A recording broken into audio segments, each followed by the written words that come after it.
Hey now, ladies and gentlemen. Hello, hello, hello, hello, hello, hello, hello, hello, hello.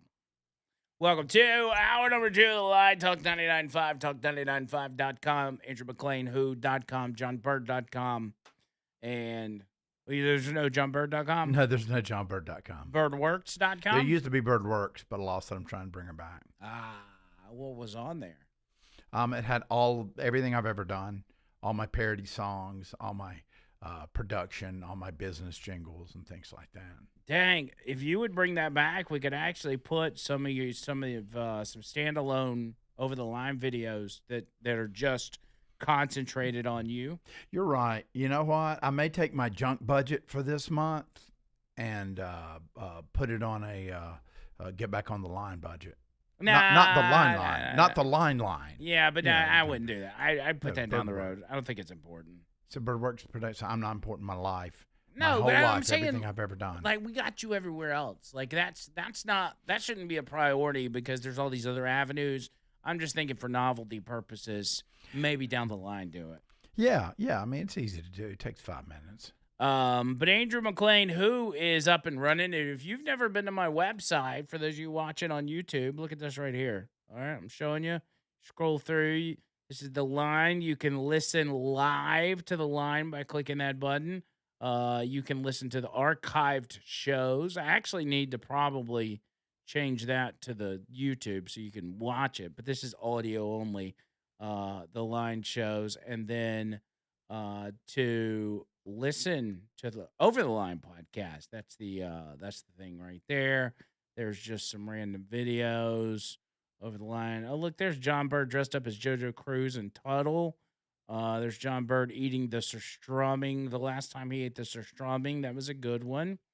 That's the highlights, actually. We compressed it down to like 5 minutes or so just to get the highlights. There's an interview with Leland. I call it interview. It's not really an interview. There's one of me and Jessica and John Bird, Matt Murphy. There's ways to support the show through Venmo, Cash App, and to get a membership. If you wonder about getting a membership on the Over the Line YouTube channel to become a member, you get extra content that nobody else gets to see, which is basically us BSing after the show. It's not very structured. We're just hanging out. Yeah, actually, the members only show is a lot of Tony and John Bird talking because I'm actually working at the time.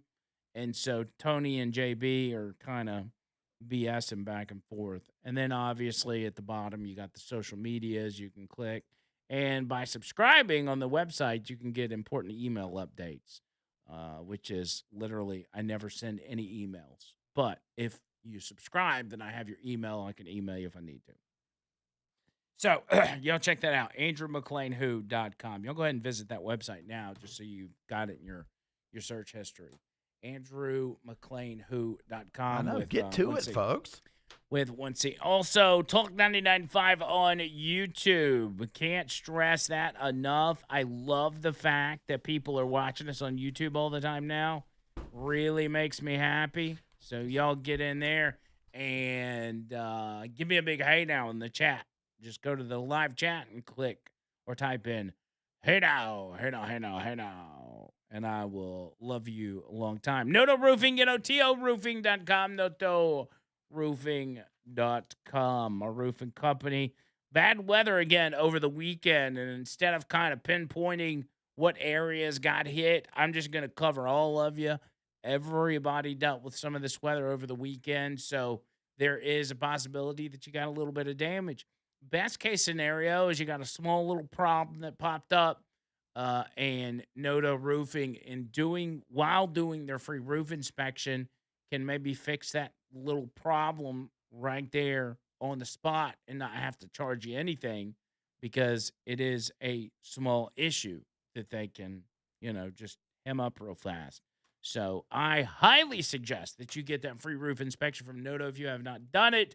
NOTOroofing.com. NOTOroofing.com. 205-848-2299. 848-2299.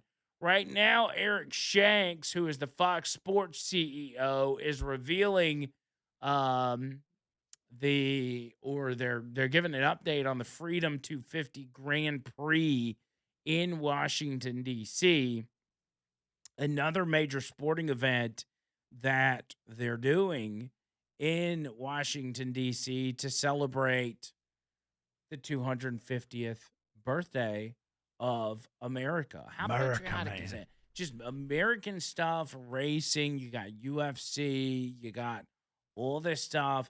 I think they should do a WWE pay per view in DC. If I'm being Ooh. honest, I mean, how American is that? WWE in DC. DC Oh, WWE. dang. Boom, baby. There it is. Let's Hoomp. make it happen. Here now. Here now. All right. Also, not only bringing stuff to D.C., but Trump's making. Actually, this is not Trump. This is Trump's organization, but things are happening all over the world.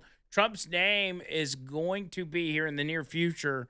His name is going to be on the tallest tower in Australia as the What? Trump organization is making international real estate moves. And Wow. Australia has been kind of, they've been a European-esque country. I know they're not European, but the way they've acted, they've maintained a relationship with us, but they're all also kind of squishy because they think Trump is toxic at times, but not enough to keep the Trump organization out of Australia. They've signed a deal to construct a skyscraper that will immediately become the tallest building down under. The 91-story tower, which will cost just over $1 billion to build, will loom over the Gold Coast in the state of Queensland, according to NBC. Quote, Australia's tallest building will be a Trump Tower right in the middle of surfers' paradise. It's great for Queensland tourism and fantastic for Australia, according to Altus Property Group, the company developing the property. The building will also include more than 270 apartments, shops, a beach club, and a pool, as well as a six-star, listen to this, a six-star resort hotel. I've never heard of a six-star restaurant. That's crazy. Yeah, that's unbelievable. I thought it was always 5. It is. I guess he's turned his amp up to 11. But it's that good of a restaurant that it's going to be a 6-star restaurant. So good. And I know the left and everybody, well, he's enriching himself by being president. Nobody has lost more from being president than Donald Trump. I know. And you know what? He's been doing that all his life. Yes. It's not like he needed the presidency to give him clout. Right. And it's not him doing it. It's Eric Trump, and you can't just tell Eric Trump he can't do X, Y, and Z because his dad's president. I mean, just whatever. And at the end of the day, if you are benefiting this country in the ways that Donald Trump is doing so, like if you are doing right by the people, if you enrich yourself a little bit in the process, I personally don't care. Now, if it can get to a level where it's absurd and it shouldn't be happening, but whether you're Republican or Democrat, if you are doing the job and showing the American people that you actually care about them and are doing things to improve their lives, it's not that big a deal to me if your company ends up making money. The problem is the people that enrich themselves to the detriment of the American people. When they enrich themselves because of decisions being made that hurt the American people, that's where the problem comes in. And that's what we've always seen. Always. Now, ethically, you might not want to do it either way, but, tomato, tomato, right? Jamie's in Hackleburg. Jamie, what's up? Yes, sir. I was. Mine's not political. I want to call you about the crescent roll thing. Okay. You take sweet cream, unsalted butter you up a sheet pan, put you down a crescent roll, the whole thing, scramble you up some sausage, Mm. mix you in some Philadelphia cream cheese and that, mix it all up. When it gets melted, then you put all that on half of it, then sprinkle you in some cheddar cheese, shredded cheddar cheese. Then you cover it, bake it on 350.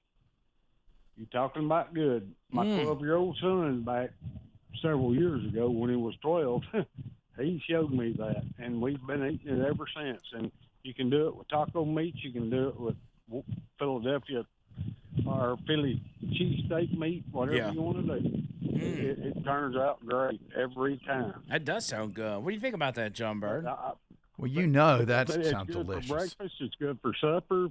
The sausage, it's called a breakfast roll. The old breakfast roll. Man. You can add eggs to it. You can do whatever you want to it, but it's great. I like it. Sounds good, man. Good call. Yes, sir. I appreciate it, Jamie. Yes, sir. No problem, bro. The old breakfast roll, man. Get your hands on some of that. Cool. I could do that. Yeah. Yeah, that stuff was good, man. I think you could probably just kind of take whatever kind of your favorite thing is and make it into a crescent roll ring. Because essentially you're just stuffing crescent rolls. So I probably need to come up with some ideas. It was just exciting for me because as we've discussed over the past couple weeks, my menu as far as what I cook is very limited. But as I think about it, I could do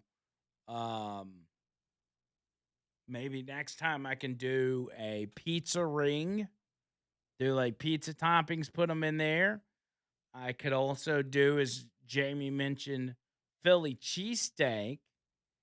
And if I took what I bet, you remember you had them, John Bird, the Philly cheesesteak sliders. Oh. Imagine if I made a crescent ring Philly cheesesteak crescent ring gimmick. Man. Wouldn't that be good? Dang. Yeah, leave 'em. That'd be something else, Coles. That'd be something else. Anyway, 205-545-9950. A lot of chaos at the airports over the weekend. Hopefully you weren't in the middle of that, but I'll give you a quick breakdown about what happened.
I just accidentally cut the lights off in here.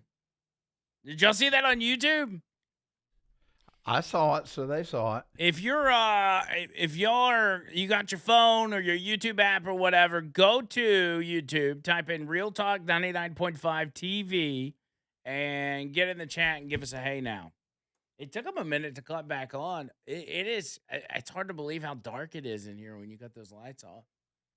How many do I got? I got 3 extra lights. I thought there was more than 3, which I think we're putting more in here. I don't know if as we need it. It looks pretty darn good. The picture on YouTube does look really good. It looks better on YouTube than it even looks on my monitor. But when you cut the lights off, I can just do the show like this. That is mysterious. Do your headphones glow? No, they're just reflecting off of the. Oh yeah, no, they're just white. Oh, okay. It's just the. So you have racist headphones. Okay. Ah man, I miss doing the show in the dark like this. It was so nice. I mean, people need to see you. The people need to see you. They need to see the man, the myth, the legend. Whatever. But yeah, YouTube 205-545-9950 on YouTube. Real Talk 99.5 TV. I want to see those numbers go up. I want to see a bunch of y'all in the YouTube chat. Give me a hey now. Here they go. Now they're giving us hey now. There's Stacy G. There's Brad. Hey now, hey now, hey now. Hey now. Make sure you like us. And make sure you click the like button on the YouTube video. Like us a lot. Like us a lot. Dexter says get Damien to be JB's sidekick. I think he's referring back to the wrestling deal. You could get Damien to be your manager. Damien would get if Damien was my partner, he'd be getting a lot of time in the ring. He says get Damien to be JB's sidekick, and he could be Thunderbolt Patterson. Thunderbolt Patterson. It's like Dexter speaks a different language. Yeah, sometimes. I really don't understand what he says. Bubba Rumble says if McMahon can bring back the 90s era WWF magic, he can poop wherever he wants. I agree with that. I'd let him poop on John Bird if he brings back the Attitude Era. How dare you?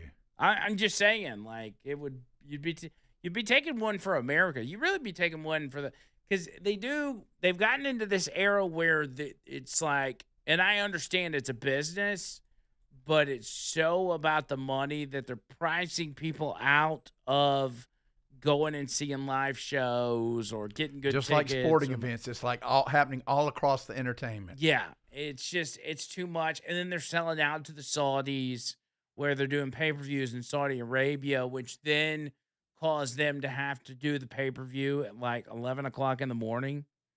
You know, and nobody wants to.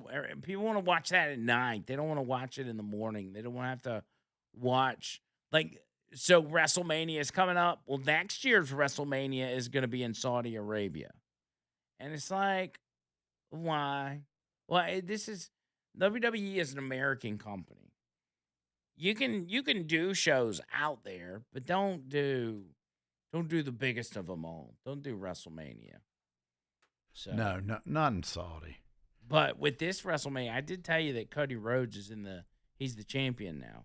I didn't tell you that. No. So remember he got screwed, and then they came out and they said, well, since he got screwed over, we're going to give him a title shot. Interfered with. Well, he ended up winning that match. Yes. And so, which was weird because Randy Orton pinned him to win the title shot, but instead of Randy Orton getting the title shot, Cody got the title shot and won the title. Well, you know why Cody did? Because he got interfered with. The guy jumped and beat on him. And remember, Cody came out first. But that happens all the time. Just part of the game. It's bad storytelling. American Dream, Dustin Rhodes, baby. Woo! Dustin Rhodes. And I'll never forget his brother, who is also Dustin Rhodes. He was Gold Dust back in the day, right? He I don't think he's wrestling. I think he runs a training facility. But he commented on my Facebook one day. I don't remember if he just found me or what, but I had made a post Wow. like 3 or 4 years ago about this time, and I said something along the lines of, "I just finished doing my taxes, and it turns out I owe Ukraine $1,400." Back when we were sending all that money to them, Yeah. and he commented on that with a middle finger emoji, not to me, but to Ukraine. There you go. So I was like, I agree. All right, there we go. I got all my hey nows in the chat. Look at y'all. Hey now, hey now, hey now, hey now, hey now, hey now. All right, so airport. I mentioned that a moment ago. Security lines out the door in airports across the country. There was just a lot of disarray thanks to Democrats' shutdown of DHS. They're still holding strong on this. They want, whatever it is. They want DHS defunded. They don't want immigration operations being conducted and everything else. They think they got to win by Christy Noel moving out of DHS and moving to another position, but nothing's going to change on that front. And so you've now got a situation where TSA is not being funded, not people not getting paid. Even Secret Service is not getting paid. But uh, down on a base level, when it comes to DHS and airport workers and everybody else involved in that, what you will have is individuals who are in working for places like TSA. They will, if they're not getting paid, they will some not come to work.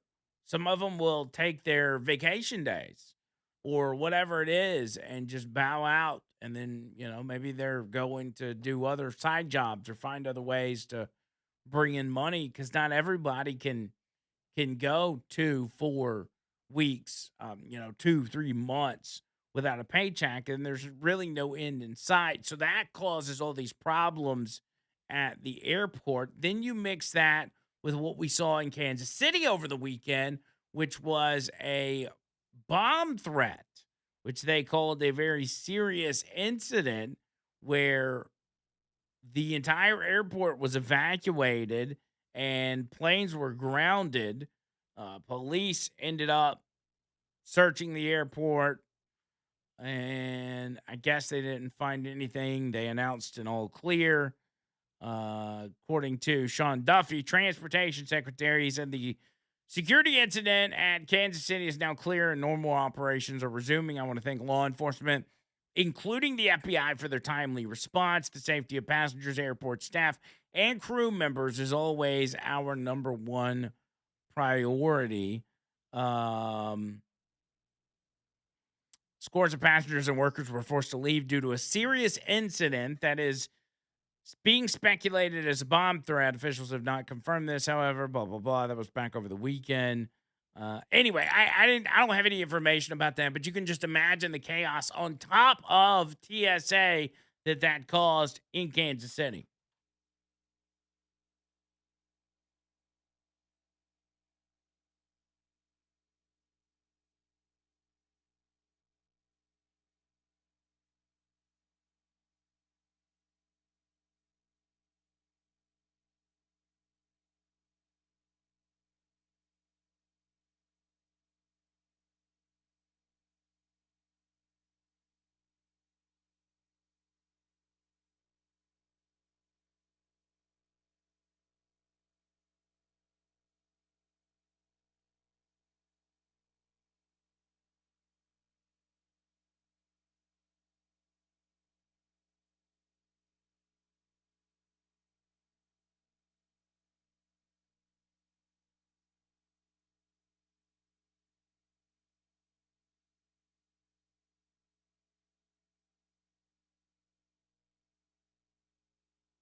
And speaking of bomb threats, so over the weekend, there were a couple of pro ISIS terrorists that threw a couple bombs at a group of protesters in New York City outside of Gracie Mansion, outside of Mom Dami's house. What was this? Saturday that this happened? And what's so fascinating, first of all, the bombs didn't detonate. They were called these particular bombs that they made. They're one of these explosives where they put a bunch of nuts and bolts in them. I guess probably some screws or whatever, something that would cause a lot of damage. They're called they're known as the Mother of Satan. I think it's called a What? TATP bomb. Triacetone triperoxide. Triacetone triperoxide, I think that's how you pronounce it. And it's called the Mother of Satan. So, it said, well, I'll read you the story, then I'll kind of explain what I saw. It says the two homemade bombs that failed to detonate at a counter protest against an anti-Islam demonstration in New York City on Saturday contained the deadly explosive TATP, aka Mother of Satan, that is favored by Islamic terrorists. The FBI's Joint Terrorism Task Force reportedly taking the lead in the investigation. One bomb was thrown at an anti-Islam rally held at Gracie Mansion, officially home of New York City's first Muslim mayor, Zohran Mamdani, that was led by J6er Jake Lang. Jake Lang is a very controversial figure. He's the type of guy that runs around with like a pig's head and a Quran and mocking Islam and all this kind of stuff. He'll like wrap a Quran in bacon or something like that. Like really, really wild stuff.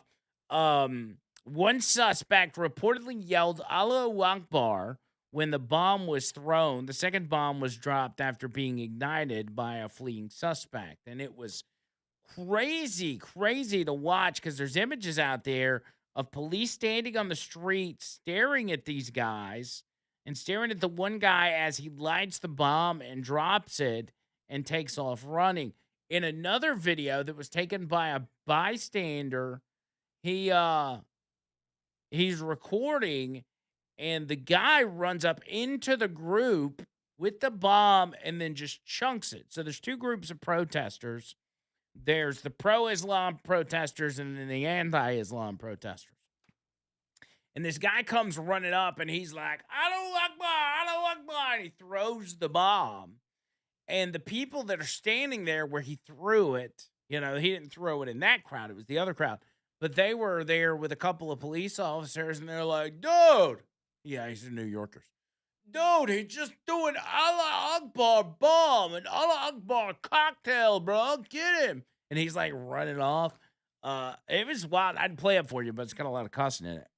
And so essentially, another terrorist attack. And thank God that these bombs didn't go off because they would have caused massive damage. Neither of the bombs, which reportedly contained nuts and bolts, went off, saving countless lives. New York City police ran to the danger and secured the bombs. A third suspected device is being investigated after being found several blocks away from Gracie Mansion on Sunday. Two men from Pennsylvania, Amir Bala, 18 years old, and Ibrahim Kayumi, 19 years old, were arrested at the scene in connection to the attempted bombings. The men are, quote, self-radicalized supporters of ISIS and confessed to the bombing. Both men reportedly had recently traveled to the Middle East. And again, the images are crazy because they've got like good pictures of these guys as they're throwing the bombs, even pictures and video.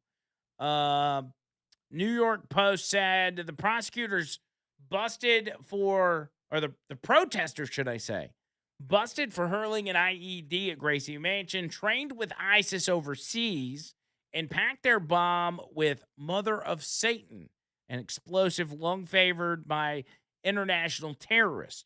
The two pro-Muslim fanatics, Ibrahim and Amir, both self-radicalized in recent years and traveled to Turkey and other terror training hotspots.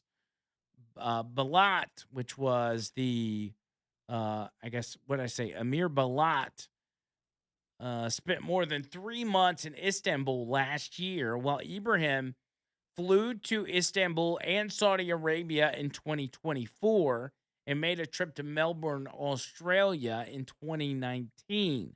Both admitted to cops after getting busted at a rowdy demonstration outside the mayor's residence on Saturday that they also watch ISIS videos and tossed the bomb at right-wing agitators because they felt they insulted their religion. CBS says law enforcement sources told CBS that the devices consisted of a sports drink bottle filled or partially filled with explosive material set inside glass jars and surrounded by fragmentation or nuts and bolts.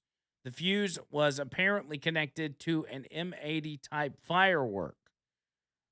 Sources said that the IEDs contained triacetone triperoxide, or TATP, a volatile explosive material. It is often synthesized from acetone and hydrogen peroxide, appearing as a white crystalline powder. Another suspicious device was found on Sunday in a vehicle on East End Avenue, about 3 blocks south of the park where Gracie Mansion is located, prompting limited evacuations of buildings in the vicinity while the mob squad assesses and removes the device. FBI's Joint Terrorism Task Force has taken the lead and launched a terrorism investigation. Search warrants are expected to be executed in Pennsylvania and New Jersey. That's likely already happened. Investigators looking into the overseas travel for, or they are looking into the overseas travel for both of these individuals.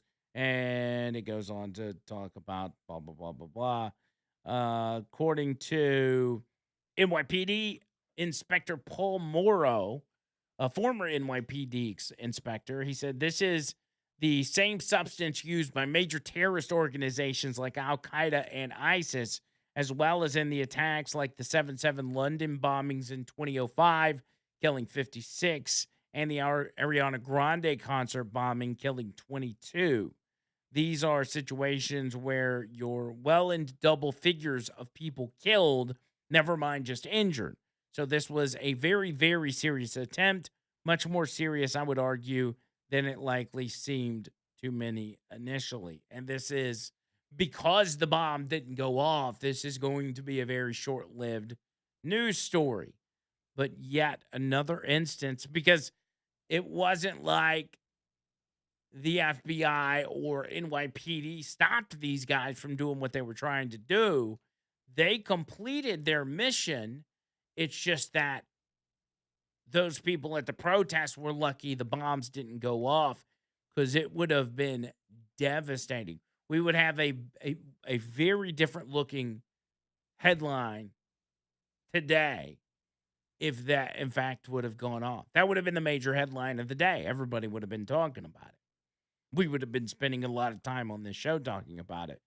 But thankfully, by the grace of God, this thing didn't go off, and it was, there were many lives saved, and good job on the part of the NYPD for taking action so quickly and running towards the bomb. I mean, the videos you see of the officers as the bomb is dropped, running towards the explosive device, is crazy, because they have no idea what they're about to walk up on. They don't know if this thing's a dud. They don't know if it's going to explode. They don't know what's in it because it's wrapped with, duct tape or whatever it is. Like, it could have been devastating, but thankfully it wasn't. There are devastating headlines. We have found out that a 7th U.S. service member has sadly passed away in the wake of Operation Epic Fury. This service member dying from succumbing to his injuries that he sustained in that original attack where we've lost 6 service members. Um, he is unidentified at this point. CENTCOM noticed late. They noted, should I say, this was from yesterday. They said last night a U.S. service member passed away from injuries received during the Iranian regime's initial attacks across the Middle East. The service member was seriously wounded at the scene of the attack on U.S. troops in the Kingdom of Saudi Arabia on March 1st. This is the 7th service member killed in action during Operation Epic Fury. Major combat operations continued. The identity of the fallen warrior will be withheld until 24 hours after the next of kin notification. The heroes that died on March 1st, 2026 in Kuwait during an unmanned aircraft system attack. Quote, all soldiers were assigned to the 103rd Sustainment Command, Des Moines, Iowa. The incident under investigation, and we've talked about that. And I'll just one more time, the 6 that we know of, I'll tell you their names yet again because they deserve all the honor in the world for giving the ultimate sacrifice to defend this country and really make the world a safer place. That would be Captain Cody Cork, 35 of Winter Haven, Florida. Sergeant First Class Noah Titchens, 42 of Bellevue, Nebraska. Sergeant First Class Nicole Amour, 39 of White Bear Lake, Minnesota. Sergeant Mclain Cody, 20 years old of West Des Moines, Iowa. Major Jeffrey O'Brien of Indianola, Iowa. And Chief Warrant Officer Robert Marzan, 54 of Sacramento, California. Now, on Saturday, Trump participated in the dignified transfer of the 6 U.S. service members killed in the drone strike. They arrived Saturday at Dover Air Force Base in Delaware. He was there with his wife. He was there with the First Lady, Melania, J.D. Vance, and family members of the fallen and officials. Saturday morning, the president attended a meeting of the Americans at Doral in Miami, but left the event early to travel to Dover Air Force Base. And as noted, we knew he was going to do that. He's always done that, and it's sad that this happens. It really is. It's so tragic, but those 7 individuals, man, you can't be grateful enough for people like that put their lives on the line for me and for you. And they don't know you, They don't know if you're a good person or a bad person, but they're willing to get out there and defend your freedoms and defend not just your way of life, but future ways, the way of life for future generations. And it's I such think an it may honorable be thing. the most important job. I'm not saying other jobs aren't, but I mean, you're right to be willing to go there and stand in the gap. Yeah. I mean, In and any you don't capacity. know. In any capacity. Because Yes. these guys were, kind of running, doing jobs of coordination. They were in a building when it was hit by a drone, but still a very vital position, a very vital job that they were doing within the larger operations. And as we know, the left will find anything and everything to criticize Trump about, especially in moments like this where we should all kind of be on the same page and just honor these individuals. But I saw some criticism of he didn't take his hat off. He was out there on the tarmac and he didn't take his hat off. And I'm like, I mean, Joe Biden was literally out there checking his watch when the bodies of service members were being brought home. And that was acceptable. But yet, Trump, he can't do anything right. So, anyway, but that's not what it's about. It's about honoring these service members. 205-545-9950. Also, fascinating information we got over the weekend about the death of Khamenei and how he was taken out. You're going to want to hear this story next.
Somebody on the text line said Operation 711 has been a great success. What? I don't get it. Help me. I don't either. Unless it's a, if you're talking about like if we were attacking India, you could call it Operation 711. That wouldn't be bad. But yeah, that's not. But I don't know. I don't know what that is. 205-545-9950. 545-9950. That'll get you in if you want to. Real quick on the Kamini deal. So a lot of people speculated that, in the beginning that we had to use maybe bunker busters or whatever to take out Kamini because, as you would imagine, these individuals, especially Kamini himself, the supreme leader, would have been hiding underground during these operations. But listen to how this played out. On the morning of February 28th, we began hearing reports that Kamini was gone. He and some of his close advisors had died in the initial attacks on Iran. It was true. Kamini was dead. We thought he was killed in a bunker in downtown Iran. That was not the case. According to this, new jaw-dropping details have emerged regarding the final moments of Kamini. According to senior Israeli officials, the supreme leader was caught completely off guard, not in a hardened bunker, but in an overground compound because he believed the coalition was resting for the weekend. The key to the mission's success wasn't just firepower, it was a masterclass in psychological warfare to lure the regime leadership out of their deep bunkers. American and Israeli officials orchestrated a massive deception campaign. On the Friday evening before the strike, top IDF generals and military officials conspicuously left their headquarters in Tel Aviv. They were seen heading home for Shabbat dinner, giving the impression that the military was shutting down for the religious holiday. In reality, those same generals snuck back into the pit, which is the IDF's underground command center, in disguise just hours later to coordinate the launch of Operation Epic Fury. Believing the skies were safe, Khamenei and his inner circle emerged for a high-level strategy breakfast on Saturday morning. By the time they realized the strike was inbound, it was too late. The official said that even as dozens of planes were entering Iranian airspace, the regime's command and control was in a state of total denial. Because Khamenei stayed overground, the coalition avoided the need for weeks of bunker busting. They hit him right where he sat. The official noted that the House of Leadership didn't react in time to move the supreme leader underground. Within 50 seconds, nearly 50 senior officials, including Khamenei, were eliminated. While the IDF was fully operational in its secret headquarters, the Iranian leadership was caught in the open, lulled into a fatal sense of security by a few Friday night dinner photos. Since the strike, and I guess they were posted online, that, hey, we're doing our Shabbat dinner. The IDF released footage showing the subsequent destruction of the actual underground bunkers Khamenei should have been in. 50 fighter jets dropped over 100 bombs to dismantle the massive network of tunnels beneath Tehran, ensuring no remaining regime rats can use them to hide. Fascinating to hear that. I thought that was very interesting. Steve's in Talladega. Steve, what's up? Hey, I put Trump keeping his hat on just about the same as I do someone kneeling for the national anthem. The proper protocol is you remove your headgear no matter who he is. If he wants to change the government policy, he needs to change the policy before he does the action, because that was disrespectful. Okay. Well, what do you propose that they do to Trump because of that? He needs to just learn from the lesson. He should not have kept his cover on. He should have removed his cover. That is proper protocol. And him being commander-in-chief knows it, and he was told that by, I'm sure, many people there that he should have removed his headgear. Gotcha. Okay, Steve. Anything else? Thank you. You're welcome. Nope. Have a good day. All right, you too. That's to my point.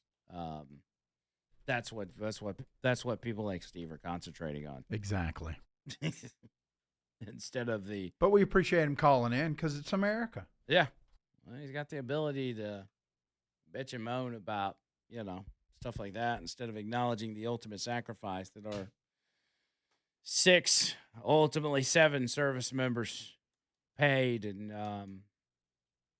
instead of concentrating on the hat, I prefer to concentrate on showing those individuals the dignity and respect that they deserve, in the sense of acknowledging their sacrifice. So thank you, not just to those service members, but also their families who have made also a huge, huge sacrifice.